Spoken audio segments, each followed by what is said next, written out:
Saya mau ada pengajaran orang minta 7 dosa pokok. Ini ya 7, kalau saya renungkan maka memang manusia kalau belum lahir baru karena dia hakikat dosa manusia maka lebih mudah jatuh dalam dosa ketimbang mau taat kepada firman Tuhan. Kalau orang cuman baca firmannya sekali-sekali, datang ke PD-nya sekali-sekali, nggak ada jam doa pas, yang sering, yang komitmen doa firmannya, maka sulit sekali untuk benar-benar bisa bertumbuh. Jadi maksudnya bertumbuh begini, dulu dosanya setiap hari, lama-lama seminggu sekali, lama-lama sebulan, lama-lama 3 bulan sekali. Jadi ada kemajuan gitu, ada kemajuan. Tapi kalau orang nggak serius baca firman, kalau orang nggak serius, nggak punya waktu doa yang pas, maka sulit sekali untuk menyangkal diri gitu, ya. Maka karena susah sangkal diri, maka mengatasi dosa juga susah gitu.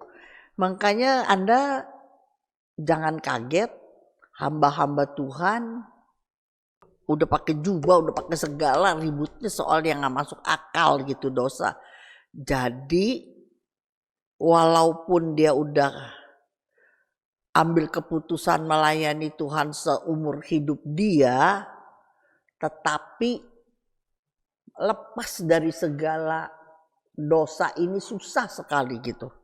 Maka nanti cara mengatasinya nanti aku omong, nggak ada, sama aja dulu sekarang selama-lamanya. Kan kita itu harus hidup kudus ya. Kudus itu bukan soal percabulan doang ya. Maka kalau aku lihat kesombongan, ketamakan, iri hati, kemarahan, percabulan, kerakusan, kemalasan, itu 7 dosa pokok. Saya suka juga dia kasih aku 7 kemalasan. Karena hari-hari ini orang yang sudah komitmen sama Tuhan, komitmen lo ya, maka dosa apa? Males ini yang paling sulit. Males, kelihatannya nggak dosa, soalnya nggak dosa, kelihatannya tuh nggak dosa. Males kan bukan kejahatan gitu loh. Tapi ini banyak yang melanda gara-gara males gitu ya. Kekudusan tidak terbentuk dari pendidikan pengetahuan. Kamu catat ya. Kan kita harus kudus ya. Kekudusan tidak terbentuk dari pendidikan pengetahuan, tetapi oleh pengenalan akan Allah. Mau 7 dosa pokok kek, mau sangkal diri kek, mau punya hikmat kek, mau punya apa, ujung-ujungnya satu, sama, semua sama. Pengenalan akan Allah. Ujung-ujungnya sama, hidup melekat kepada Tuhan. Ujung-ujungnya sama, firman harus menjadi nafas hidup. Udah itu aja sebenarnya, gampang gitu.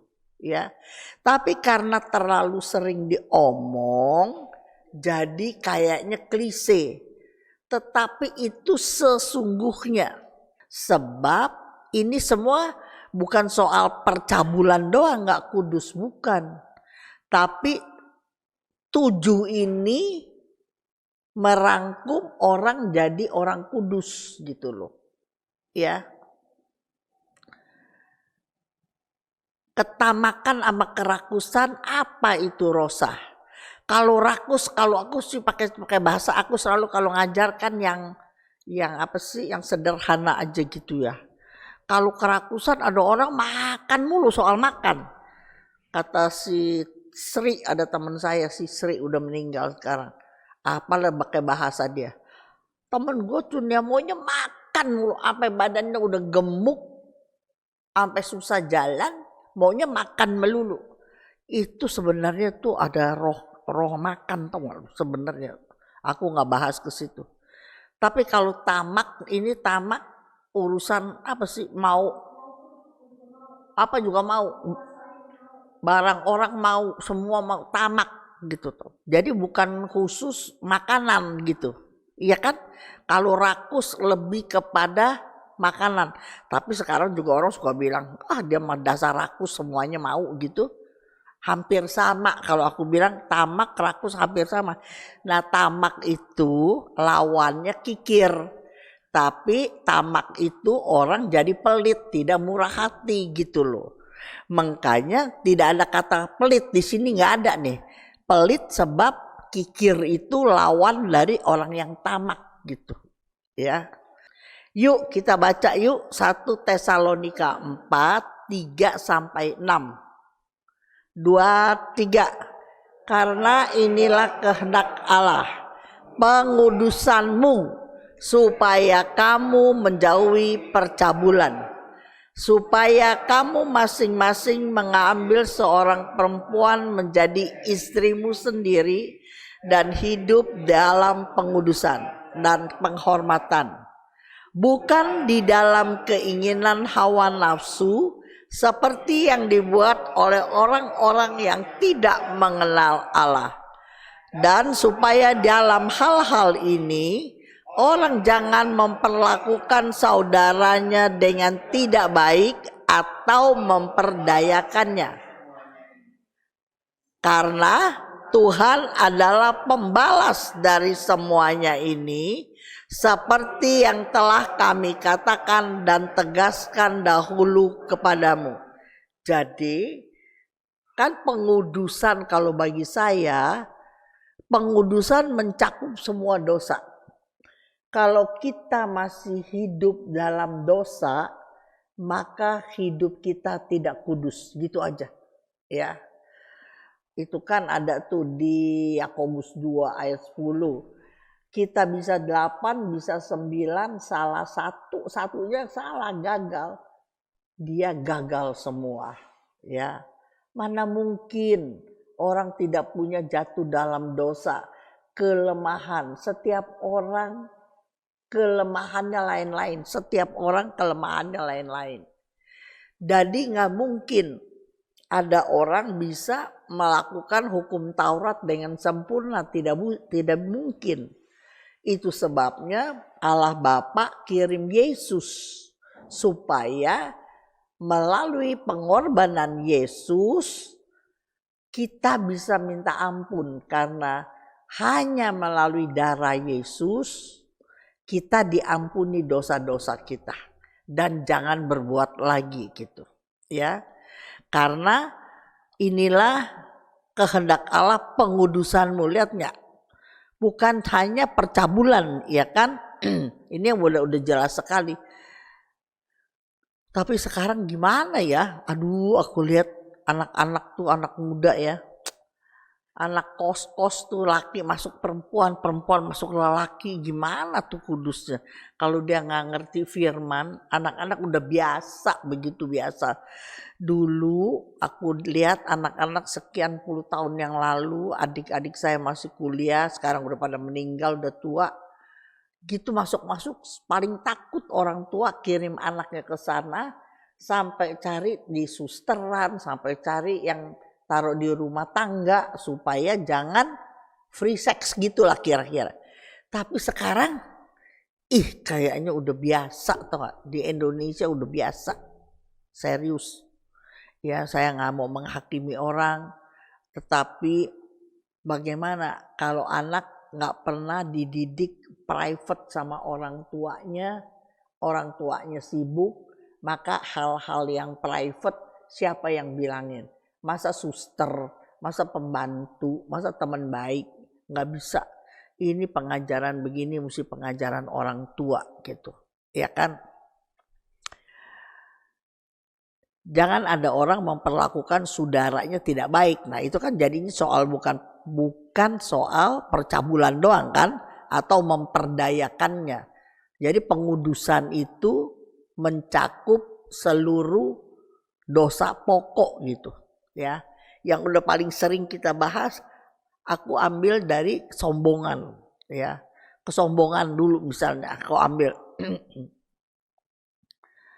Kesombongan lawannya apa, Rosa? Rendah hati gitu ya. Saya udah kasih pelajaran panjang lebar kerendahan hati, bisa dilihat di pelajaran yang lain. Saya juga udah punya bukunya tentang kerendahan hati, karena dosa yang pertama itu iri hati. Ya, iri hati akhirnya bunuh-bunuhan, Habel dibunuh sama Kain gitu. Ya. Tapi yang pasti kerendahan hati. Coba kita baca aja ini ayat, karena ini yang paling bagus ayatnya, jelas di Matius 11 28 30. Matius 11 28 30. Matius 11 28 30, mari kita baca bersama-sama, ya kan? Semoga kita mendapat arti yang baru lagi ya. Ayo semuanya lihat di ini aja di layar. 2, 3. Marilah kepadaku semua yang letih lesu dan berbeban berat. Stop. Marilah kepadaku semua yang letih lesu dan berbeban berat. Semua. Jadi nggak dipilih-pilih. Karena semua letih lesu berbeban berat karena apa, Lili? Tekanan hidup, masalah gitu, ya kan? Semua yang letih, lesu dan berbeban berat. Tidak ada orang yang tidak punya persoalan. Ingat itu. Ya. Tidak ada orang yang tidak punya persoalan. Ada, dia orang apa? Orang idiot. Apa? Orang namanya orang tuh namanya masih hidup. Kalau udah mati namanya jenazah. Jadi kalau orang itu hidup, orang itu normal, pasti ada persoalan. Orang yang tidak punya persoalan adalah orang yang stres kelihatannya, tau nggak? Yang udah miring, atau yang idiot, dia nggak ada persoalan gitu ya. Si Edson anak saya, mana yang sangka dia 51, coba siapa yang sangka Edson 51. Kemarin kan ada keponakan datang dari Jerman, sepupuan dah sama Edson, sepupuan Edson 51. Iya, tapi karena nggak ada persoalan, Edson nggak ada persoalan, dia nggak bisa mikir apa yang persoalan. Jadi mukanya muda, tau gak gitu, rambutnya bagus, badannya sehat, habis nggak bisa mikir, nggak usah mikir gitu. Jadinya orang kalau nggak mikir apa-apa, ya orang apa? Ya orang stres, orang yang kurang, dia hidupnya senang-senang aja gitu. Tapi kalau normal, orang normal pasti ada persoalan, ya. Semua orang ada persoalan. Tapi waktu ada persoalan, kata Matius 11, Tuhan bilang, Tuhan akan memberi kelegaan kepada kita. Pelan-pelan ya, Li. Kan semua orang ada persoalan. Tapi janjinya Tuhan akan memberi kelegaan doang. Dia nggak pernah janji nanti persoalanmu saya angkat. Jadi kalian jangan suka doa ya. Aduh Tuhan, sampai kapan ini, sampai kapan saya dirongrong dia. Tuhan, masalah ini kapan selesainya Tuhan. Itu selesai ntar datang lagi, percaya saya. Percaya saya ntar datang lagi. Jadi kalau doa jangan bilang kapan ini diangkat. Jangan. Tuhan anugerahkan saya kekuatan supaya saya bisa lewati hidup ini bersama persoalan itu. Dan itu akan menenangkan hati kita, memberi kelegaan bagi kita. Saya bersyukur Tuhan genapi janji itu dalam hidup saya. Saya punya Edson, tapi Edson sudah tidak menekan saya. Edson sudah menjadi kuk yang berat, tidak. Nih, ayat 29 kita baca rame-rame. 2, 3. Pikulah kuk yang kupasang dan belajarlah kepadaku, karena aku lemah lembut dan rendah hati, dan jiwamu akan dapat ketenangan. Terusin 30-nya. Sebab kuk yang kupasang itu enak dan bebanku pun. Aduh orang bilang, aduh Cun udah mau mati, gua masalah ini udah mau mati, kapan diangkatnya begitu. Karena ditanggung sendiri. Serahkan kepada Tuhan. Pikulah, kata kerja dipakein lah itu artinya perintah. Datanglah, kemarilah, bertobatlah, pikulah, larilah gitu. Kata kerja dipakein lah artinya perintah. Kalau kita Tuhan tahu kita udah letih lesu, kita punya beban berat, Tuhan cuma kasih kelegaan doang, tapi dia bilang pikul. Pikul, kuknya suruh pikul terus. Dia gak bilang nanti saya kurangin, enggak. Dia gak bilang ntar saya angkatin, enggak. Tapi dia bilang pikul, kuk itu dipikul. Jadi tetap ada sama kita. Tetapi ada bilang begini, dan belajarlah padaku. Kalau kita mau belajar dari Tuhan, kita hidup melekat nggak tuh Bapak yang tadi tanya saya? Ya, harus. Mana bisa punya persoalan, letih lesu berbeban berat, terus kamu mau tanggung sendiri? Ya nggak bisa. Kalau di dalam lama-lama apa? Kanker. Lama-lama apa? Stres. Nggak kuat, pikul sendiri nggak kuat. Ada di pelajaran saya, mengapa orang benar menderita? Cari deh. Saya udah kasih detil-detilnya di situ, ya. Dan kalau kita belajar daripada Tuhan, ujung-ujungnya adalah belajar dari Tuhan kelemah lembutan dan kerendahan hati. Semua Galatia 5, 22, 23, dengerin saya, buah roh itu kalau diperes, ujungnya tuh ya, kalau kita lemah lembut dan rendah hati, kita bisa dapat semua.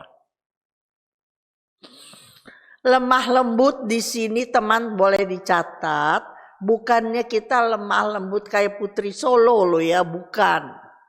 Memang sih ada banyak ayat ntar saya kasih, kalau kita ngegas, ngomongnya ngegas terus, nah bikin orang bludrek gitu, ya kan?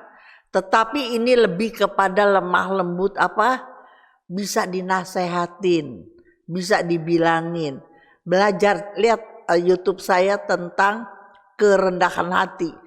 Ya, saya ulang sekali lagi.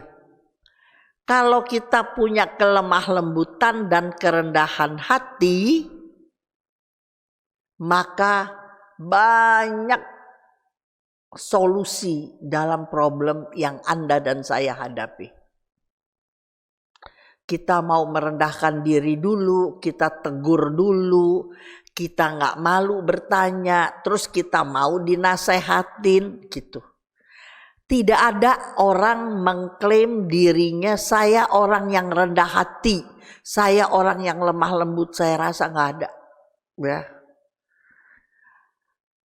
Kalau saya jadi donatur besar bisa, saya orang kemurahan bisa gitu. Tetapi coba ingat-ingat, bantuin saya, siapa tokoh yang berani berkata saya lemah lembut dan rendah hati? Nggak ada. Lemah lembut rendah hati hanya ada di dalam Tuhan. Ya, hanya ada di dalam Tuhan. Itu pelajarannya nih begini nih ya. Tulis boleh nih. Kerendahan hati adalah kebijakan yang paling utama dalam spiritualitas yang sejati dan dalam pelayanan. Setiap orang harus masuk pelayanan. Tapi kalau dalam pelayanan terus sombong, mentang-mentang dia yang keluar mobil, mentang-mentang dia yang pakai dana, dia yang jadi donatur, mentang-mentang segala ada di tangan si A, terus dia mau masuk pelayanan tidak ada kerendahan hati, maka itu tidak menyentuh banyak orang. Walaupun kamu korbankan banyak, tapi kalau kamu tidak rendah hati, tidak ada kasih, sia-sia. Ingat itu. Ya. Banyak ya, kasih itu kan walaupun gemericing apalah tuh ayatnya gitu. Yang penting kalau nggak ada kasih, nggak ada kerendahan hati, sia-sia. Walaupun kamu udah korban waktu, tenaga begitu, tetapi kamu sombong, mulutnya congkak, itu nggak menyentuh gitu ya. Melalui banyak penderitaan, masalah-masalah yang Tuhan izinkan untuk kita lewati, Tuhan berharap kita jadi rendah hati. Cuman itu loh, memunculkan karakter Kristus. Maka memunculkan karakter Kristus itu yang paling utama adalah kerendahan hati. Bayangin, dia Allah pencipta langit dan bumi. Dia turun dalam rupa Yesus. Lahir begitu di Bethlehem di kandang. Mati begitu menderita. Padahal dia pencipta langit dan bumi. Semua kuasa ada di tangan dia. Nah itu loh mau dimunculkan sama Tuhan di dalam para anggota kerajaan Allah. Kalau satu hari kita mati, kita masuk kerajaan Allah. Kalau semua rendah hati, semua lemah lembut, betul nggak ada air mata lagi. Bisa nggak sih begitu ya? Bayangin kalau semua. Saya bersyukur sekali sama Thomas saya bersyukur beneran Tuhanlah yang tolong ya. Karena saya penitik berat kepada firman, saya tahu ada yang gak cocok, si A, si B, si C, si D gak cocok. Karakternya gak cocok. Tapi karena setiap kali kita bahas firman, saya pikir nih coba tolongin saya, ingetin saya. Tahun ini kita 35 tahun. 35 tahun. Seingat saya nggak ada sih ibu yang berantem sama si A, si B berantem. Saya tahu tuh ada yang saya kalau kenal dia ambil sepatunya disambit sama temennya gitu. Saya lihat di luar kota, tau nggak gitu. Pewarta gede itu berantem. Saya bersyukur di Thomas nggak ada. Ya memang dia nggak cocok. Tapi dua-dua, gue udah kenal dia biasa aja lah. Jangan diladenin. Bisa ngomong begitu tau gak? Kadang-kadang kalau lagi ngomongin si A, si B, aku suka ngomongnya suka seenaknya gitu. Alah mami yang ngajarin. Udah jangan diladenin. Udah dia begitu biarin aja. Dan aku senang sekali. Semua sangkal diri. Semua belajar. Kalau kalian gak belajar dari hal-hal kecil, dengan teman-teman yang kita ketemu, percaya saya, satu hari Tuhan mau kasih perkara besar dalam bahumu sebagai pemimpin, ketua panitia yang mesti maju. Dan kamu ketemuin nanti orang senior, otoritas yang ngomong seenaknya, maki kita seenaknya. Tapi bagi kita apa? Biasa. Udah biasa gue diomelin begitu, udah biasa. Dia ngomong gitu, udah biasa gue diomelin begitu, udah biasa. Coba kalau kita gak pernah latihan dari hal-hal kecil, diomelin begitu, waduh sakit hati. Saya ya suka begini nih.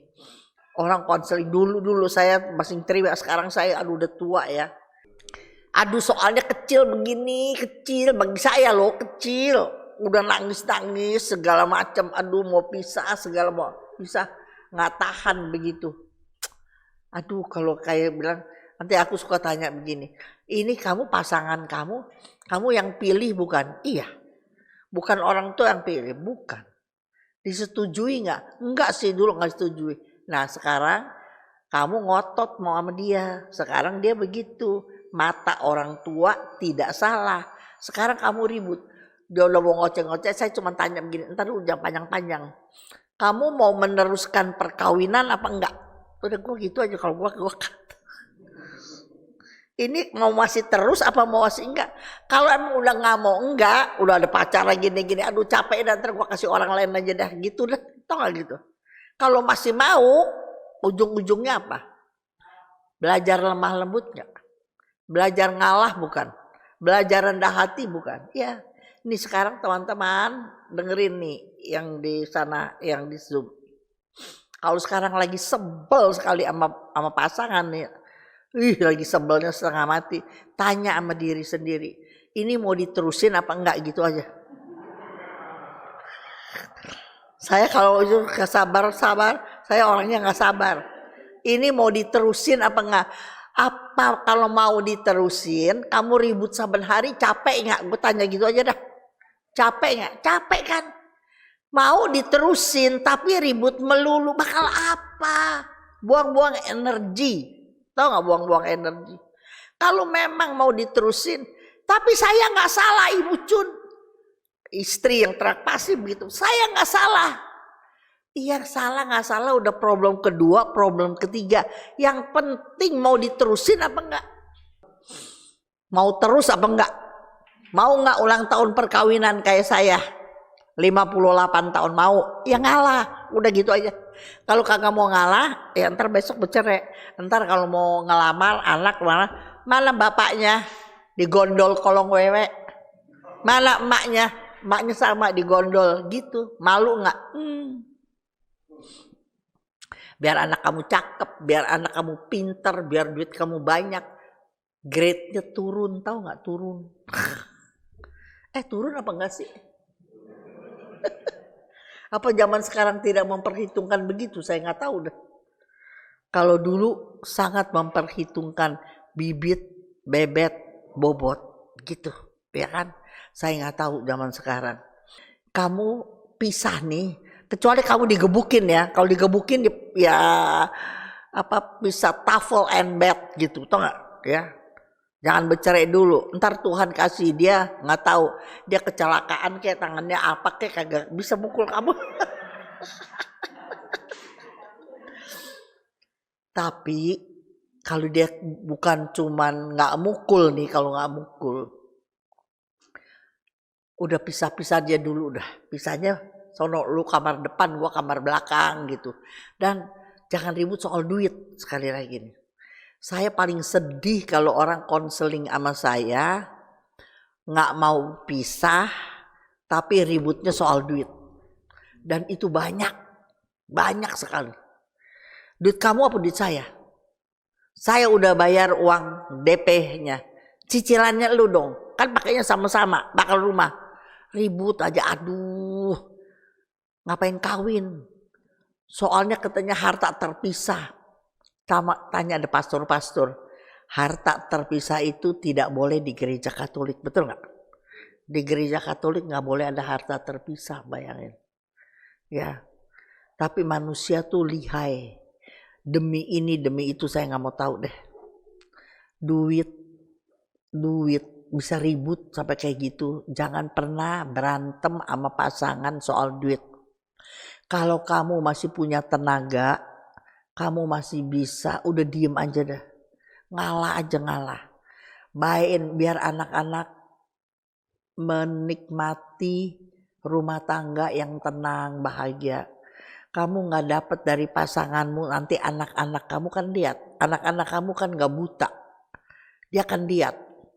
Siapa yang cari duit, siapa yang berjuang ngotot sampai dia bisa sekolah, dia bisa selesai, siapa yang modalin. Siapa yang kan anak-anak ada kuping, anak-anak ada mata, udah diem aja, ya nanti Tuhan itu ada di mana-mana.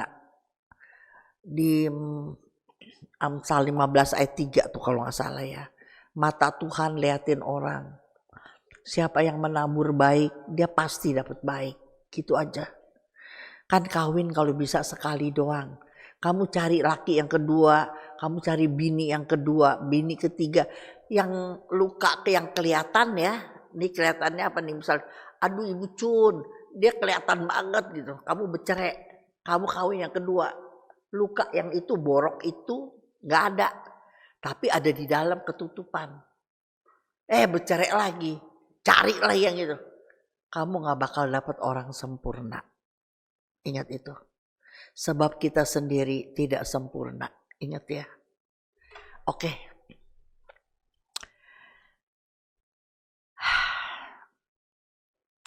Iblis tidak takut dengan orang-orang yang berkhotbah, bernubuat atau mengadakan mujizat atau orang yang melayani. Hal-hal jasmani. Ya, iblis nggak takut. Ingat ya. Iblis bisa buat apa yang Yesus buat. Catat, tulis nih. Iblis bisa buat apa yang Yesus buat. Apa? Menyembuhkan orang bisa dia. Orang sakit kayak apa? Supaya diberkati duit banyak bisa dia. Ya. Apalagi yang bisa? Orang timpang, orang segala operasi apa, semua iblis bisa. Ya. Tapi ada yang dia nggak bisa. Dia nggak bisa kasih kita damai sejahtera, sukacita, kerendahan hati, nggak bisa. Karena iblis dari sononya sombong, ya, dari sananya memecah belah. Dia paling senang orang ribut. Katanya begini nih, ada satu hamba Tuhan, dia dengerin. Dia melewati masa mudanya berat sekali, ya. Dapat gangguan seksual dari ayah tiri, dari ipar, dari mamanya punya, dari om gitu. Pokoknya dia cantik, tinggi, besar, bagus. Tapi dia penuh kepahitan, dia dibesarkan dengan kepahitan lah. Waktu dia belum kenal firman, dengerin saya ya. Dia jadi orang yang kasar. Dia takut kalau dia dideketin orang. Jadi dia udah sampai umur berapa gak punya pacar. Karena kalau suaminya anak cowok deketin dia udah punya trauma gitu. Dia susah sekali deket. Sampai satu hari dia lahir baru. Dia belajar firman. Dan dia menerima kebebasan begitu. Memang musuh paling senang bikin rusak kita. Masih kecil kita dapat perlakuan yang tidak baik jadi trauma. Makanya kalau trauma-trauma, ketakutan itu tadi kamu bilang juga ada orang jadi pelit setengah mati. Itu juga dia takut, pasti dia masih mudanya gimana gitu. Selalu ada dampaknya gitu. Dia susah sekarang dia dapat duit jadi dia takut gitu, bisa gitu. Dan itu kalau nggak lepas melalui firman kebenaran, dianya hancur, iya dong, dianya hancur. Yang senang siapa? Iblis yang senang. Padahal Yesus datang curahkan darah untuk orang-orang yang begitu. Supaya kita mendapat kelepasan. Jadi kita mesti lawan iblis, kan musuh kita kata Efesus 6:12 bukan darah dan daging tetapi roh-roh di udara, penguasa-penguasa. Tetapi jadi pakai apa ya kita? Saya cari ya, ada ayatnya. Saya kayaknya bikin deh. Roma 12 ayat 21. Roma 12 ayat 21. Janganlah saya kalah terhadap kejahatan, tetapi kalahkanlah kejahatan. Semua perintah Tuhan, ingat gak kemarin saya ngomong, gak masuk akal. Semua firman Tuhan gak masuk akal. Tabok pipi kiri, kasih pipi kanan, berdoa bagi orang yang menganiayai. Kita kagak boleh tidak adil, Tetapi kalau orang tidak adil sama kita, kita mesti terima. Itu sebenarnya poinnya ini. Kalahkan kejahatan dengan kebaikan. Tapi saya mau bilang, kalau nggak punya Tuhan, bohong, nggak bisa, kamu nggak bisa. Nggak usah ngomong, nggak usah nanya, pasti nggak bisa. Dengan kekuatan sendiri kamu nggak bisa kalahkan kejahatan dengan kebaikan, tidak bisa. Semua cerita perkataan Yesus di dalam aku bilang firman nggak masuk akal, dirangkum sama ini Roma 12:21. Kalahkan kejahatan dengan kebaikan. Susah apa gampang, Helen? Susah. Tapi Kurnia bisa apa enggak, Kurnia? Bisa apa enggak, Hansen? Bisa. Ya. Firman Tuhan tuh Yohanes 15 ayat 4 dan 5 ngomongnya begitu tuh. Kita cuman ranting. Kalau kita enggak melekat sama si pokok anggur, jangan harap kita berbuah gitu. Iya kan? Jadi kita memang mesti melekat. Pertanyaan Bapak yang tadi juga begitu, ya. Kalau nggak melekat, nggak bakalan bisa gitu. Ingat nggak, iblis tuh di padang gurun pencobaan 3 kali cobai Yesus, ayat lawan ayat. Ternyata si iblis juga pintar ayat, maka Yesus juga lawan pakai ayat. Baca sendiri, ya. Matius 4 1-11 aku nggak mau bahas lagi. Ya, tetapi apa yang Tuhan bisa buat, iblis bisa buat. Tetapi iblis nggak bisa kasih damai sejahtera, sukacita, kerendahan hati, kelemah lembutan, nggak bisa. Ya, hanya dari Tuhan. Nih ada catatan. Kalau kita puasa, iblis kan nggak makan. Kalau kita berjaga nggak tidur semalaman, 3 malaman, tapi iblis ingat, iblis juga kagak tidur. Dia tidak tidur, dia tidak makan.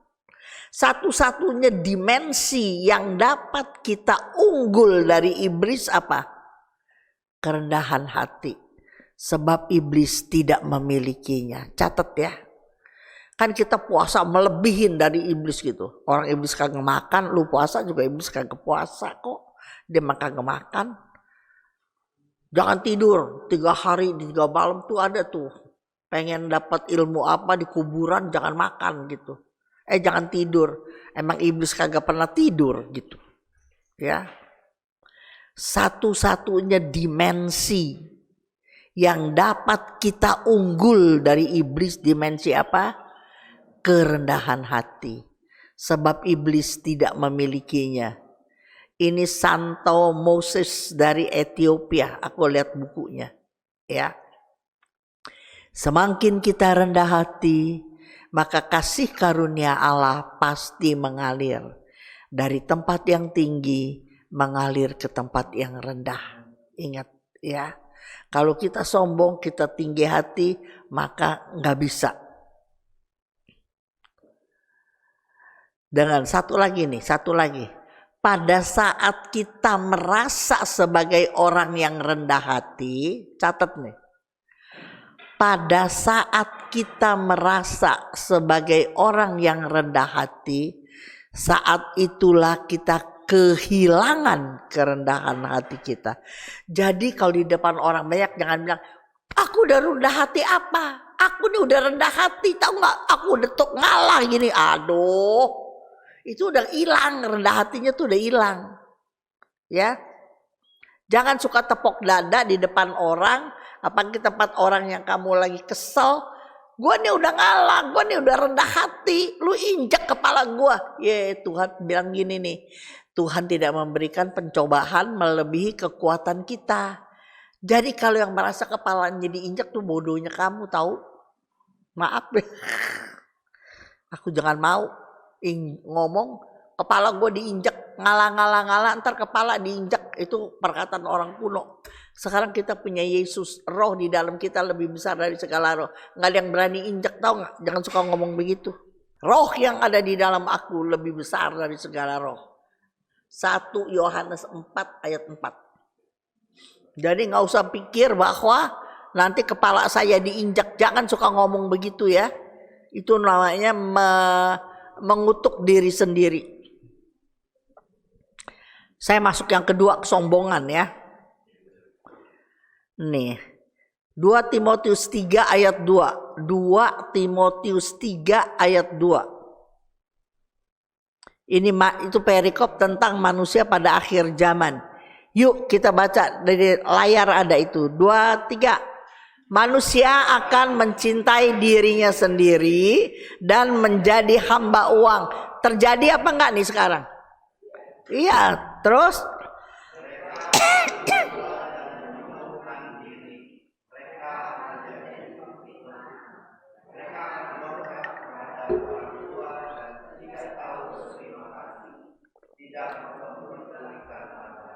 sekarang ini terjadi apa enggak? Sekarang terjadi ya. Apa nih, Kristen progresif. Nah gitu. Orang apalagi kalau udah pakai segala obat-obatan, udah berontak sama orang tua, nggak terima kasih, itu mah udah biasa gitu ya. Kalau udah berani nyolong, ini gaji terakhir, bakal udah tahu ini anak, ini gaji bapaknya, gaji emaknya, bakal hidup sekeluarga, tapi dia berani nyolong juga, dia udah nggak kuasai diri. Ini terjadi hari ini. Saya nggak mau bahas. Roma 1 ayat 30,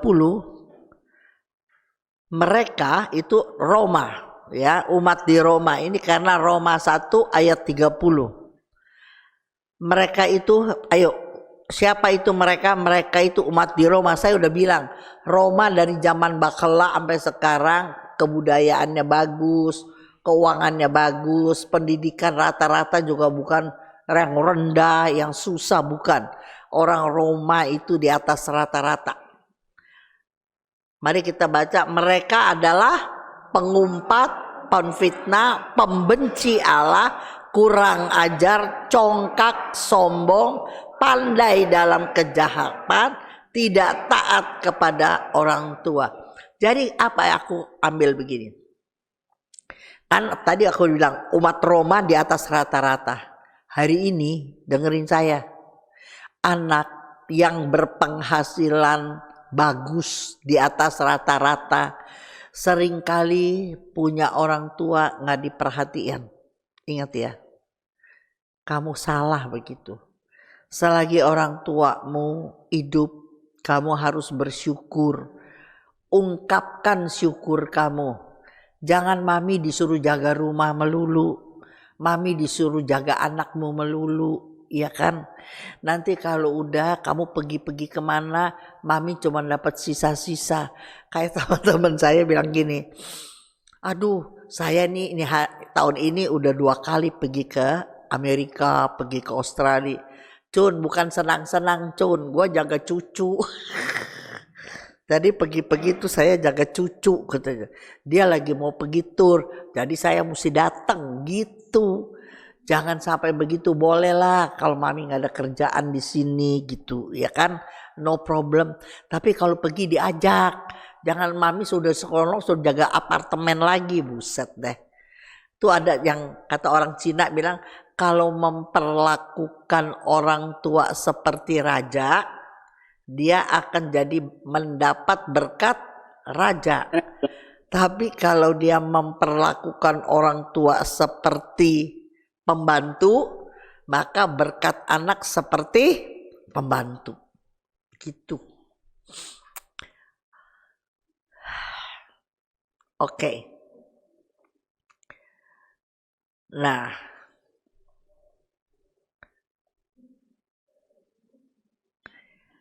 aku ambil ini coba ya. Efesus 3 ini ada 2 ayat bagus sekali. Saya mau sadarin kalian. Efesus 3 ayat 6 berkata, Efesus 3 ayat 6 berkata, 2, 3, yaitu bahwa orang-orang bukan Yahudi, ini kita ya, tapi karena berita Injil turut menjadi ahli waris dan anggota-anggota tubuh peserta dalam janji yang diberikan dalam Kristus Yesus. Jadi kita yang dipilih diselamatkan oleh kasih karunia Tuhan Yesus. Jadi bukan untuk orang Israel saja secara darah, tapi kita adalah orang Israel karena pemberitaan firman. Yang belum tahu catat ini, ya. Orang Israel, kita ini orang Israel. Kalau ditanya janji-janji orang Israel, kita orang Israel karena pemberitaan firman. Bisa juga dibilang di Efesus 3 bahwa kita bukan Yahudi, tapi kita menjadi ahli waris. Sekarang kita baca Roma 11 ayat 17-18. Roma 11 ayat 17-18. Karena itu apabila beberapa cabang telah dipatahkan dan kamu tunas liar telah dicangkokkan di antaranya dan turut mendapat bagian dalam akar pohon zaitun yang penuh getah, janganlah kamu bermegah terhadap cabang-cabang itu. Jikalau kamu bermegah, ingat bahwa bukan kamu yang menopang akar itu, melainkan akar itu yang menopang. Bayangin ya, dia bilang begini nih ya. Karena apabila beberapa cabang dipatahkan, jadi Tuhan itu gak sayang sama Israel sejati loh ya. Sama Israel sejati aja dia kagak sayang. Ya, siapa yang dosa, yang tegar tengkuk, Tuhan ilangin gitu ya. Apalagi kita. Kita cuma tunas liar yang dicangkokkan. Kita mesti lebih lagi daripada mereka. Gitu ya. Bagi yang cabang asli aja Tuhan gak sayang. Apalagi kita. Jadi kita ini adalah ahli waris karena kerajaan, karena pemberitaan firman gitu ya. Jadi teman-teman, waktu berjalan cepat sekali loh. Waktu Juli, waktu aku mesti, udah Juli udah habis lagi. Kayaknya belum lama, bulan Januarinya, tahun baru, Natalnya. Terus gak lama lagi kan tuh Lebaran. Aduh, itu masa-masa yang sangat saya ingat. Habis Natal, tahun baru, Imlek, habis Imlek, Lebaran, rentet itu, tau gak?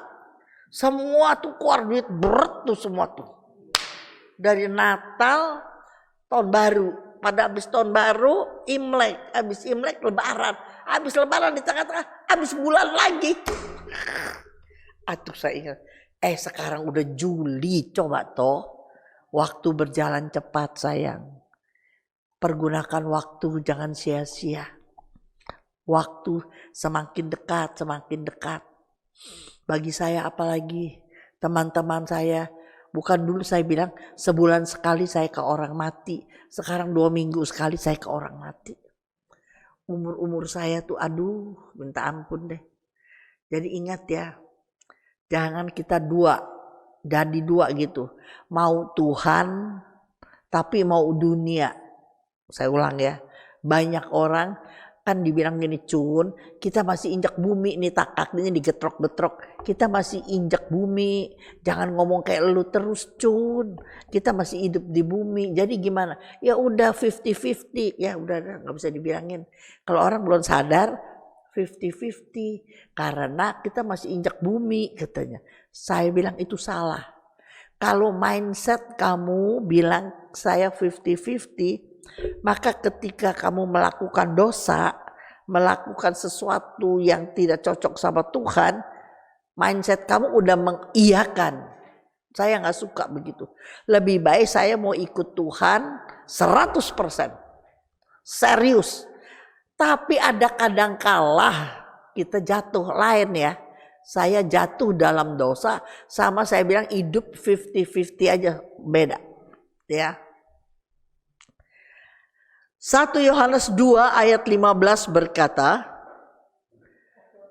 1 Yohanes 2 ayat 15. Janganlah kamu mengasihi dunia dan apa yang ada di dalamnya. Jikalau orang mengasihi dunia, maka kasih akan Bapa tidak ada di dalam orang itu. Jelas sekali. Kalau kamu masih mau main-main gitu ya, nggak ada kasih Bapa di dalam.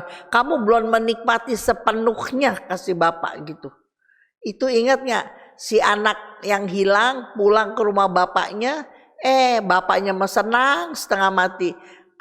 Kakaknya marah-marah. Nah itu ya, saben hari sama bapaknya, tapi adiknya pulang dia nggak bersyukur, nggak berterima kasih. Itu pelajaran lain, itu contohnya doang.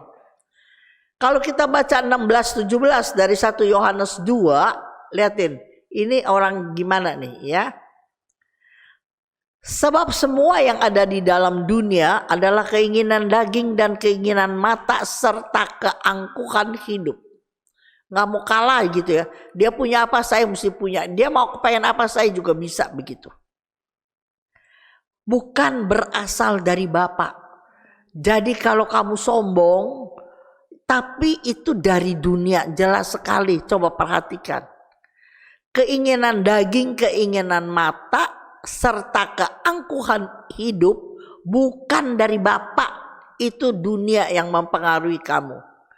Dan ingat, dunia sedang lenyap dengan keinginannya, tetapi orang yang melakukan kehendak Allah tetap hidup selama-lamanya. Artinya apa? Walaupun tubuh jasmaninya mati, dikubur, ditanam, tetapi jiwanya hidup, duduk di sebelah kanan Allah Bapa. Nah, tadi ya tentang kesombongan gitu, ya kan? Sekarang aku sedikit mau bahas tentang marah. Ini paling susah juga. Orang boleh marah, katanya orang boleh marah. Kata Efesus 4 ayat 26. Efesus 4:26 bilang, apabila saya menjadi marah, janganlah saya berbuat dosa. Jangan matahari terbenam sebelum padam amarahmu. Dulu ada orang ya, saya kalau ribut sama suami bisa seminggu nggak teguran gitu ya. Belum ngerti firman, aduh kuat siapa yang tegur dulu gitu ya kan. Kalau sampai saya kepaksa kasih surat tagihan gitu doang, taruh di meja. Dulu itu masih bocah-bocah, saya kawinnya masih muda. Sekarang rugi, tau gak rugi? Musuh sama orang kagak ngomong, kita yang rugi gitu ya. Nah ada tuh cewek ya, aduh kalau sama bini lakinya galak.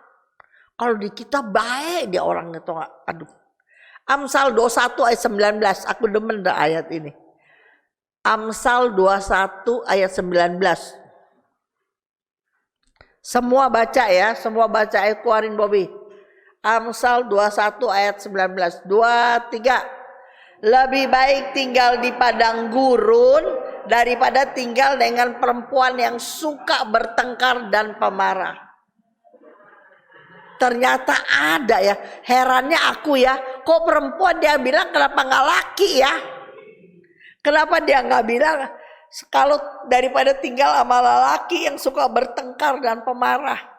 Coba baca Amsal 21 ayat 9, aku nggak ada nih.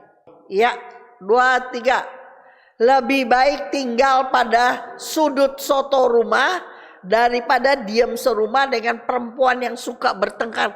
Kenapa dua-duanya perempuan ya? Yakobus 1 ayat 19-20. Yakobus 1 ayat 19-20. 2, 3. Ayo yang udah dapat. 2, 3. Hai saudara-saudaraku yang kukasihi, ingatlah hal ini. Setiap orang hendaklah cepat untuk mendengar. Soalnya gak budek kan, jadi cepat mendengar. Tetapi lambat untuk berkata-kata. Dan juga lambat untuk marah. Sebab amarah manusia tidak mengerjakan kebenaran di hadapan Allah. Ini aku udah pernah cerita ini, udah banyak nih. Aku cerita siapa tahu di episode ini ya.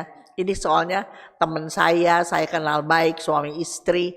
Kalau lagi ngamuk ya, ada apa di depan dia banting, hancur gitu. Terus soalnya kalau habis ribut saya yang dipanggil gitu ya. Wah, pot itu bagus-bagus, potnya pada karena berarakan tanahnya segala. Terus istrinya bilang begini sama saya. Heran Cun, ini gue punya kristal tinggi. Sampingnya gue kasih pot. Kok yang dihancurin potnya melulu ya? Kata dia mata gelap, minta maaf sama saya mata gelap. Tapi kok gak pernah sekali-sekali kristalnya yang dibanting. Jadi itu mata gelap apa enggak tuh? Enggak mata. Kalau dia mata gelap kan apa yang ada di depannya kan disambit gitu. Berkali-kali. Sampai orangnya tapi waktu dia udah tua, udah enggak lagi itu waktu masih muda. Karena apa? Istrinya nyaut aja. Suami itu kagak pintar omong. Supaya ini radio rusaknya diem. Kalau nggak dikaplok lah dia buang barang baru diem. Gitu. Nah sekarang aku omong tentang kerakusan ketamahan. Aku nggak bisa bahas macam-macam udah 11:30. Kerakusan ketamakan tuh namanya nggak pernah puas, tau nggak? Mau lagi, mau lagi, mau lagi, mau lagi. Titus 1 ayat 7. Titus 1 ayat 7. Pengatur rumah Allah, seorang penilik jemaat harus tidak bercacat, tidak angkuh, bukan pemberang, bukan peminum, bukan pemarah, dan tidak serakah. Dengerin saya. Khusus kenapa pengatur rumah Allah harus begini? Karena dia harus jadi teladan. Dia harus menjadi inspirator bawahannya. Makanya kalau kalian mau pilih ketua, jangan dilihat dia pinter doang. Kamu lihat dia kaya, dia punya duit. Jadi kalau ada kegiatan biar dia yang keluar duit gitu kan. Kalian memilih orang kaya yang jadi pemimpin kan begitu. Tapi nanti kalian dia bisa bertindak tidak adil. Dia marah dikit-dikit marah. Ya. Kalau dia orang kagak tungguin, pernah dia datangnya telat. Tapi dia terlambat datang, kita mesti nungguin dia gitu. Terus pemberang, nggak bisa kuasai diri. Nah ini gimana ayatnya aku lupa tuh. Biarin deh Cun, dia cuman mulutnya doang begitulah. Tapi hatinya baik Cun. Beda. Gimana tuh ayatnya? Dari mulut, dari hati yang jahat, hatinya jahat nih ya. Bisa keluar baik, bisa keluar jahat. Tapi kalau hatinya baik, dia nggak bakalan ngomongnya jahat gitu. Di mana tuh? Matius 12, 34, 35. Iya, Matius 12, 34, 35. Nah, lihatin. Hai kamu keturunan ular beludak. Bagaimana kamu dapat mengucapkan hal baik sedangkan kamu sendiri jahat? Karena yang diucapkan mulut meluap dari hati. Orang yang baik mengeluarkan yang baik dari perbendaharaan yang baik. Orang yang jahat mengeluarkan yang jahat dari perbendaharaannya jahat. Aku berkata sia-sia yang diucapkan orang harus dipertanggungjawab pada hari penghakiman. Jadi lihatin ya teman, saya ulang sekali lagi pakai bahasa saya. Kalau hatinya baik, dengerin ya. Kalau orangnya kasar, ngomongnya kasar tapi nggak jahat, beda loh teman. Kasar sama jahat beda, ingat ya. Ada orang kasar ngomongnya cepet sekali, suka aku nggak ngerti. Tapi artinya baik, bener artinya baik. Cuman intonasinya kasar gitu, ya. Tapi kalau orang jahat, kelemek ngomongnya tapi nikem. Ada nggak Esther? Ngomongnya kelemek tapi nikem. Ada tuh, ada, tau nggak? Jadi nggak ada hatinya baik, perbendaharaannya baik, ngomong yang jahat nggak ada. Kalau orang mulutnya jahat loh saya bilang ya, suka manipulasi mulut orang, lebih-lebihin sama artinya juga kagak baik gitu. Ya. Nih kerakusan ketamahan aku kasih 3 ayat. 1 Timotius 3 ayat 8. Nah ini kembali untuk para pemimpin. Saya sangat percaya kita anak-anak Tuhan yang doyan firman, pasti satu hari kita akan memimpin. Pasti itu. Ya. 1 Timotius 3 ayat 8. 2, 3. Demikian juga diaken-diaken haruslah orang yang terhormat. Jangan bercabang lidah. Jangan penggemar anggur. Dan jangan serakah. Sekarang ya serakah ini udah keluar 2 kali ya. Kerakusan, ketamakan, serakah. Ya. Apa sih? Nah mari kita baca Efesus 5 ayat 5. Efesus 5 ayat 5. Efesus 5 ada 1 ayat lagi cuman aku belum dapat bahwa dijelasin.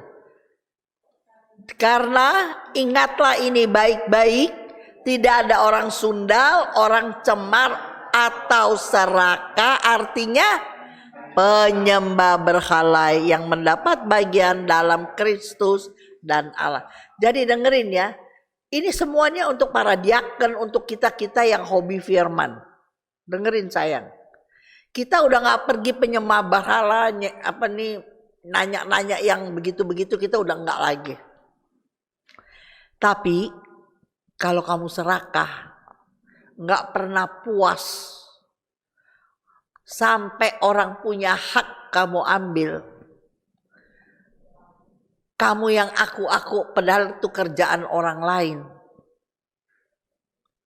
Hak orang kamu ambil karena dia orang susah. Itu namanya penyembahan berhala yang kamu lakukan. Karena kamu kedudukannya lebih bagus, ya, jadi kamu suka ambil hak orang lain. Malas. Nah ini yang sering terjadi di antara kita. Karena dosa yang sering kita lakukan tanpa kita sadari. Kita malas. Aduh males. Wah. Saya ingat sekali ya. Dulu waktu saya masih muda. Kalau rapat choice. Ini ada kalau ada choice tahu. Kalau orang yang tinggalnya jauh-jauh tuh saya sama papi yang anterin. Bisa sampai di rumah ya 1:30 malam tau gak. Yang satu tuh apa jauh tempat tentara tuh apa tuh namanya tuh. Cijantung maju lagi tuh. Pastor Widi tuh di sono. Jauh. Satu lagi adanya di Cipete. Ujung sama ujung. Kagak ada yang mau. Tapi tuh orang tim youth. Jadi aku yang anterin. Udah dari ujung sono terjang ke sono lagi, coba bayangin. Karena aku kuat, aku bisa, aku mau, gak rasa capek, gak rasa apa, udah biasa begitu, udah biasa. Jadi kalau kita berbuat begitu ya, apa yang ditabur dituai itu, aduh, makin tua saya makin melihat. Tidak ada perbuatan baik yang kamu lakukan sia-sia, tidak ada. Gak dibalesnya sama orang yang bersangkutan, bukan. Gak dibalesnya instan, enggak. Tetapi Tuhan itu matanya gak merem, percaya gue deh. Saat kita lakukan dulu, ingat. Dulu dia begini, dapat. Tau gak? Ya, gak boleh males jadi orang. Kalau kamu baca Matius 25 ayat 26. Tentang talenta, tentang apa. Ingat gak? Ada yang dikasih 5, 3, 2, 1, 10, 5, 3, 1. Ingat gak tuh cerita apa tuh? Ya kan? Semua rajin dia melipat gandakan. Maka dia suruh memimpin 10 kota, 5 kota, 3 kota. Yang kamu mau belajar nanti ya. Aku bilangin ya. Tuhan tidak minta lebih. Misalnya dia kasih 10 talenta. Yang dia minta 10 talenta lagi gitu. Dikasih 10 kota. Misalnya dia kasih kita 10, dia mintanya 20, 30, enggak. Yang dikasih 3 tetap nanti dia mintanya 3 lagi gitu. Cuman kelipatannya doang. Tetapi yang satu kan semua nggak mau, dipendem, nggak dikerjain. Kita baca yuk Matius 25 ayat 26-nya. Maka jawab tuannya itu, hai kamu hamba yang jahat dan malas. Ingat ya, di mata Tuhan kalau kamu malas itu namanya kamu jahat. Ingat, sebenarnya kamu bisa kalau kamu mau. Ya capek-capek sedikit, kurang jam tidur sedikit, kurang waktu kamu. Tapi kalau kamu mau, kamu bisa, kamu orang yang tepat. 1 Timotius 5 ayat 13 berkata begini. Kalau disuruh tugas kagak mau, repot. Tapi kalau ke rumah orang, nyanyi karaoke, diputerin film, diajak makan. Makannya siang suruh datang jam 8 dia mau, nganggur. Nah coba baca ayat ini. 1 Timotius 5:13. Lagi pula dengan keluar masuk rumah orang, mereka membiasakan diri bermalas-malasan. Dan bukan hanya bermalas-malasan saja, tapi juga gosip. Urusin kepo. Betul nggak? Iya kan tuh ada semua, heran ya. Gosip ya. Iya gosip. Meleter tuh gosip. Campurin urusan orang, not your business juga ngoceh aja. Aduh, ada orang begini nganggur. Mengatakan hal-hal yang tidak pantas begini. Menurut gua sih, wailah, aku paling sebel tuh kalau orang ngomong. Menurut saya, orang ini begini menurut saya. Lu tahu juga kagak urusannya, cuma lihat sepintas. Pakai menurut saya, aduh itu. Amsal 6 ayat 6. Amsal 6 ayat 6. Hai pemalas, pergilah kepada semut, perhatikanlah lakunya dan jadilah bijak. Ya. Jadi kenapa si semut nggak ada perintah kalau kamu baca terusannya ya. Nggak ada yang memimpin, nggak ada yang apa. Kerjaan dia nggak bisa diam, nganggur tiduran dulu, nggak ada. Tidur mah semut tuh gawe terus jalan, ketemu barang apa juga dia panggil temennya terus kerja. Coba baca ayat 9 sampai 11-nya. Aku suka ini. Aku waktu baca ini aku cocok. Hai pemalas, berapa lama lagi kamu berbaring? Tidur-tiduran lagi, ngapain lagi tiduran? Buset deh. Bilakah engkau akan bangun dari tidurmu? Tidur sebentar lagi deh. Ngantuk sebentar lagi. Lipat tangan sebentar, pelok guling dah. Sebentar lagi lah, sebentar. Heran ya, ayat ada lu, gila ya. Tahu-taunya begitu tidur males, nggak mau berinisiatif karena ada yang bisa Saya bilang ini sama temennya ya, kita harus murah hati, kita harus tolong orang, tapi jangan mau jadi sapi perahan. Tulis, kita harus murah hati. Kalau ada saudara yang susah kita nggak tolong, kan kita salah kan gitu kan. Jadi kita tolong. Tapi ada orang yang males, tau gak yang males? Tidur lagi gak ada gawenya. Nonton TV, main HP. Tapi kita dijadiin sapi perahan. Habis gimana tuh Ibu Cun? Saudara kita gimana? Pakai hikmat. Ingat ya. Hikmat datang dari mana? Malakat sama firman lagi. Puter-puter cuman itu doang. Saya udah kasih contoh berapa kali, saya nggak mau ngomong itu lagi. Ayat 11, mari kita baca bersama-sama. 2, 3. Maka datanglah kemiskinan kepadamu seperti seorang penyerbu dan kekurangan seperti orang yang bersenjata. Jadi coba lihat ya, kalau orang rajin, ada nih satu orang keluarga, kalau aku sebut kalian udah tahu semuanya. Anaknya suruh masukin kerja, Sekarang gue bertanya, saya mau masukin kerja anakmu. Tapi kan yang mau kerjain dia kan tanya dulu, Ibu Cun, dia bisanya apa? Nah aku ngomong apa? Bisanya apa dia? Bangun siang, main HP sampai jam 2, jam 1. Di rumah gak pernah bantuin. Kamarnya kagak bagus, berantakan. Sekolahnya belum tinggi. Terus yang mau ditonjolin apa? Coba bayangin. Kamu mau kerja, kelebihan kamu apa? Apa yang kamu bisa jual dari diri kamu apa? Makanya jangan pakai waktu sia-sia. Belajar aja apa kek biar pinter gitu loh. Amsal 13 ayat 4 begini nih. Lucu deh. Amsal 13 ayat 4. Aku aja.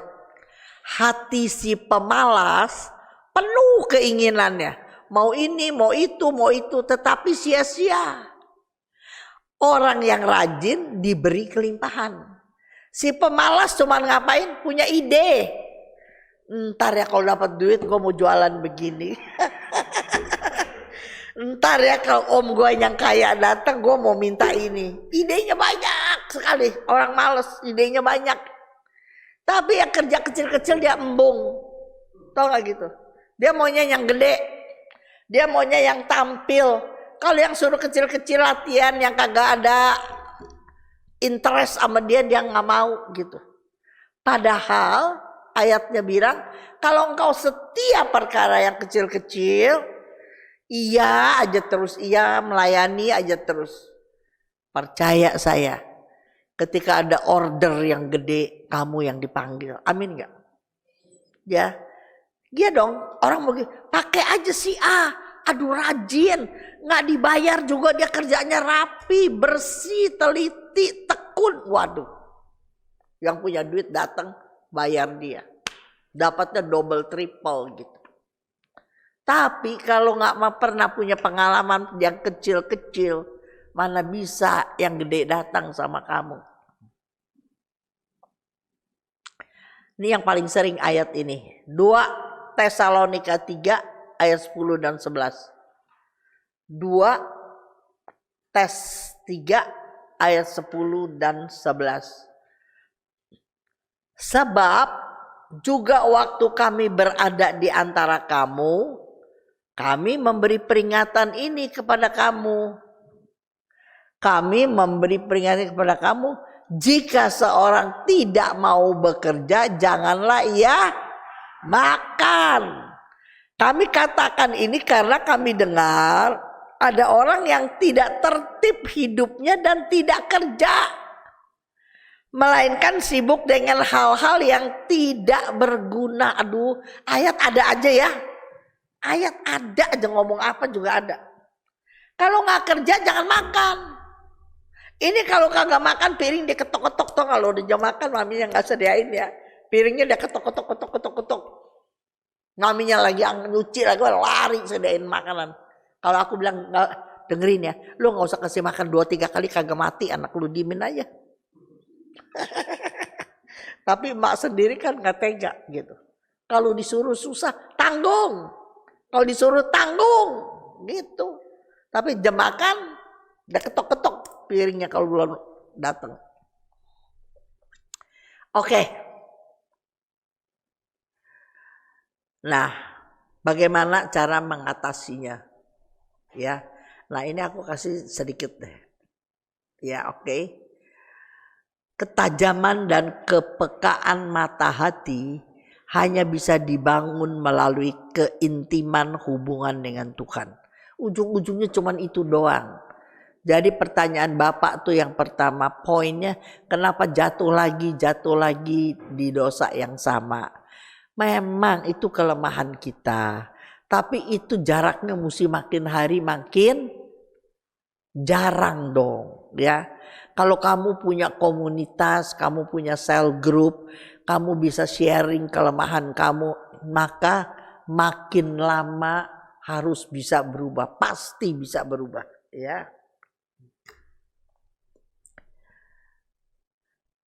Ibrani 12 ayat 15 bilang begini. Ibrani 12 ayat 15 bilang begini.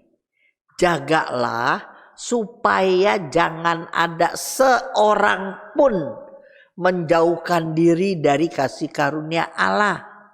Agar jangan tumbuh akar yang pahit yang menimbulkan kerusuhan dan yang mencemarkan banyak orang. Jadi poinnya apa? Kalau lagi ada PA, kalau lagi ada PD datang. Siapa tahu apa yang lagi diomongin Tuhan mau kasih kamu, kasih karunia Allah. Ya, kita nggak tahu. Tapi setan itu selalu menawarkan, menggoda. Ketika kamu bakal dapat firman yang bagus, ada aja yang kamu mesti lakukan. Padahal apa? Sibuk dengan hal-hal yang tidak berguna. Ya. Itu bisa entar siang, itu bisa entar sore. Tapi kenapa justru jamnya PD, kenapa jamnya PA? Itu setan bikin supaya kamu nggak dengar kebenaran gitu. Ya. Banyak ini satu-satu. 21 Lukas 21 ayat 34 bilang begini nih. Lukas 21 ayat 34. Jagalah dirimu supaya hatimu jangan syarat dengan pesta pora dan pemabukan serta kepentingan-kepentingan duniawi, dan supaya hari Tuhan jangan dengan tiba-tiba jatuh ke atas kamu seperti suatu jerat. Nih ya, supaya hari Tuhan, kan hari Tuhan nanti kalau Tuhan datang kedua kali. Tapi kalau saya pendek aja, jangan-jangan nama kamu mau disebut, panggil pulang. Ibu Cun pulang. Pulang kemana? Pulang ke atas gitu. Ke sebelah kananku kata Tuhan. Lah kalau kita di sini belum melakukan apa yang Tuhan perintahkan gimana? Emang kamu tahu kapan kamu dipanggil Tuhan? Kamu tahu? Kan gak tahu. Iya kan? Jadi jangan pesta pora doang gitu. Kepentingan-kepentingan. Makin hari kalau kamu melekat sama firman, gak usah disuruh kok kalau aku bilang sih. Udah gak punya apa ya, gak kepengen lagi begitu. Dosa terjadi ketika iman tidak bertumbuh, catat itu.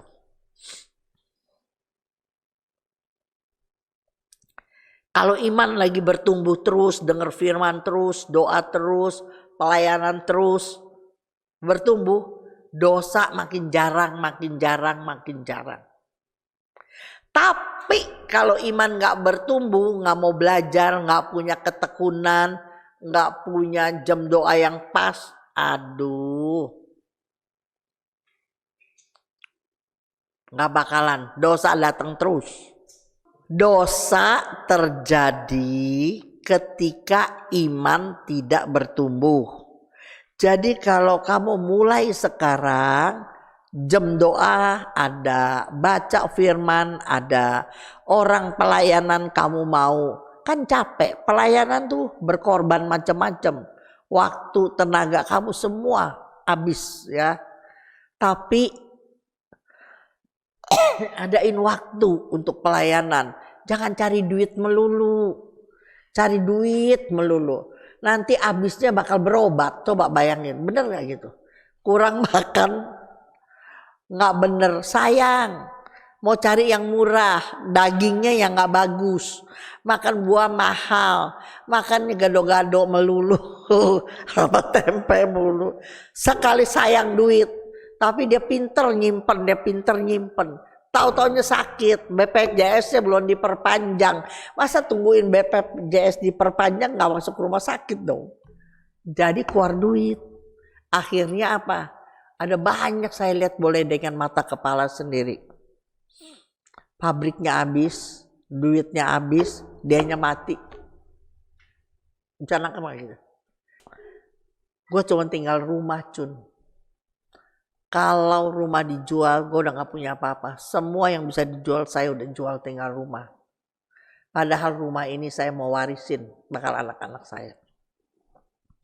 Tuhan sayang dia. Rumah nggak sampai dijual dia udah jalan. Tapi semua yang ada sama dia habis. Dia cari duit setengah mati, dia pelit setengah mati. Semua dia kerjain. Akhirnya barang habis, dianya juga jalan. Wahyu 3 ayat 10. Ini saya lewatin berapa ayat ya, udah nggak perlu deh. Wahyu 3 ayat 10. Yuk kita baca, bagus sekali. Semua baca, bagus. 2, 3. Karena engkau menuruti firman-Ku dan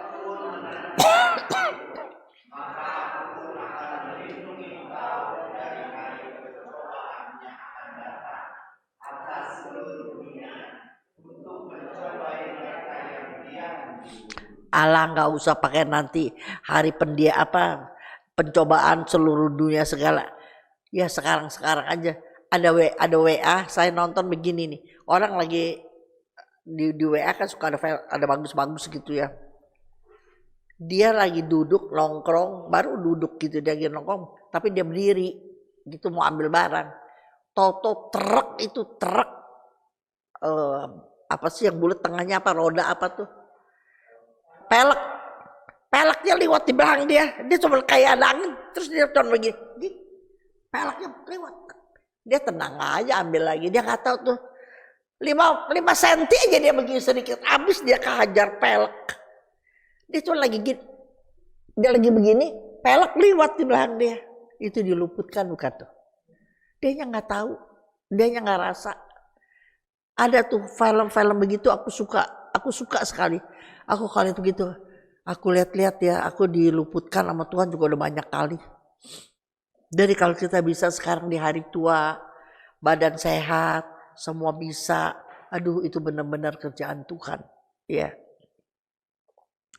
Tuhan akan lindungi gitu. Kalau kita fokus kepada tujuan, sehingga kita rela melepaskan yang lain. Catat itu. Fokus sama tujuannya apa? Mau melayani kan? Fokusnya kan mau membalas kebaikan Tuhan kan? Fokusnya apa lagi? Mau membesarkan anaknya apa kayak gitu. Itu yang jadi fokus. Sehingga rela melepaskan yang lain-lain. Yang dulu kita prioritas gitu ya, sekarang enggak lah, udahlah. Contoh yang paling konkret kalau aku lagi bebenah kamar-kamar lemari ini. Aduh ini dulu belinya bagus, belinya mahal, kainnya bagus. Sayang temen gak muat. Saya simpen. Ngimpi lu sampai sekarang bakal kurus gitu. Udah sudah kasih orang, merem aja. Udah. Saya kan gak berani pakai model yang aneh-aneh. Modelnya yang kuno-kuno juga, tapi bagus bahannya gitu. Tapi dipikirin ditungguin sampai tua pengen 80 kagak kurus-kurus, betul gak? Udah kasih orang aja udah sono gitu, tau gak gitu. Penuhin lemari lagi gitu, tau gak? Jadi lepas udah gak apa-apa gitu ya kan. Karena melepaskan yang lain inilah yang membuat kita letih, lesu dan berbeban berat. Ngerti gak gitu? Trauma, persoalan hidup, aduh repot kalau dulu ya sudah nggak ada.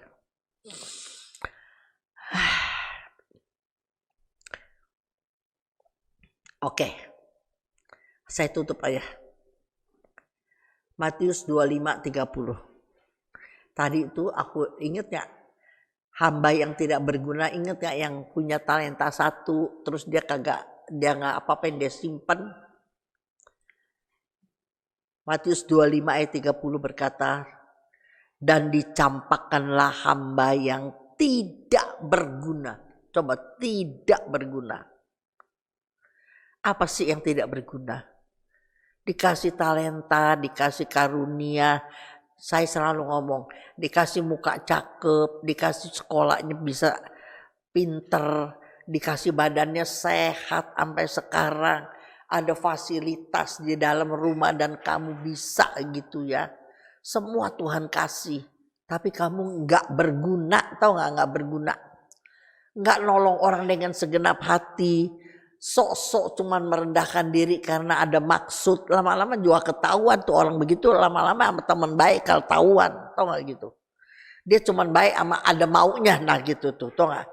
Dia kalau lagi baik tuh ada maunya gitu. Makanya ya, kalau istri saya udah ajarin suruh berubah ya, terus dia deketin suaminya, dia bawa, "Pap mau ini nih." Laki orang tanya, "Lu mau apa lagi? Lu mau?" Biasanya nggak pernah begitu. Sekali kalau dia baik, nah ini ada maunya nih gitu. Anak yang nggak pernah mau sama maminya, papinya, sekali dia dapetin mami ini, mami, lu mau apa? Pasti ada maunya. Filipi 2 ayat 15, ini ayat terakhir. Filipi 2 ayat 15. Supaya kamu tiada beraib, tiada bercela, sebagai anak-anak Allah yang tidak bercela di tengah-tengah angkatan yang bengkok hatinya dan yang sesat ini, sehingga kamu bercahaya di antara mereka seperti bintang-bintang di dunia. Keren gak tuh? Ya,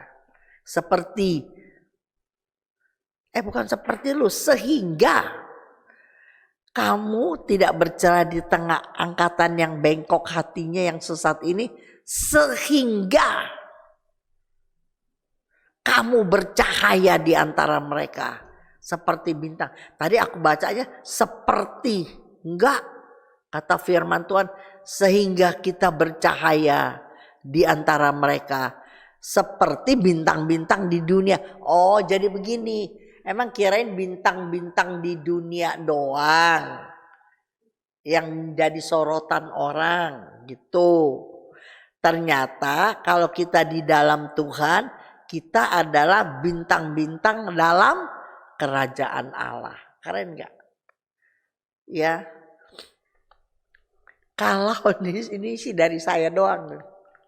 Kalau bintang-bintang di dunia mesti pinter, cantik, mesti bisa ini, baru dia laku gitu. Tapi kalau bintang di dalam Tuhan gampang lu sebenarnya. Baca firman aja, cuma baca firman, dari muda baca firman aja. Belajar taat aja. Semua orang bisa, sebenarnya semua orang bisa.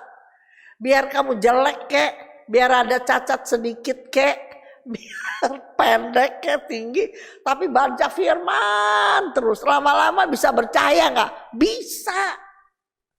Kalau di dunia kagak bisa, Hansen. Mesti yang cocok begini, pintar begitu. Aduh, kalau sama Tuhan mah siapa aja mau serius sama Tuhan. Tuhan bisa membentuk dia menjadi bintang-bintang seperti bintang-bintang di dunia. Aduh, keren gak sih? Itu. Ya. Jadi teman, rangkumannya adalah segala dosa, 7 dosa pokok itu. Ada kita 1, 2, 3 yang jatuh di tempat yang sama. Caranya sama. Gak ada cara lain. Melekatlah kepada firman Tuhan. Kamu punya kekuatan untuk melawan dosa yang ada di dalam dirimu, yang ada di dalam hidupmu. Gak ada cara lain, gak ada. Ya. Sebab menghilangkan dosa itu proses waktu. Gak bisa instan, gak ada pelnya. Kita telan sehari 3 kali, itu terus hilang, gak bisa. Itu proses waktu. Dari banyak masalah yang kita dapat, dari setiap solusi yang kita ambil, bagaimana sikap hidup kita mengatasinya, maka kita naik pelan-pelan. Terima kasih, Tuhan memberkati.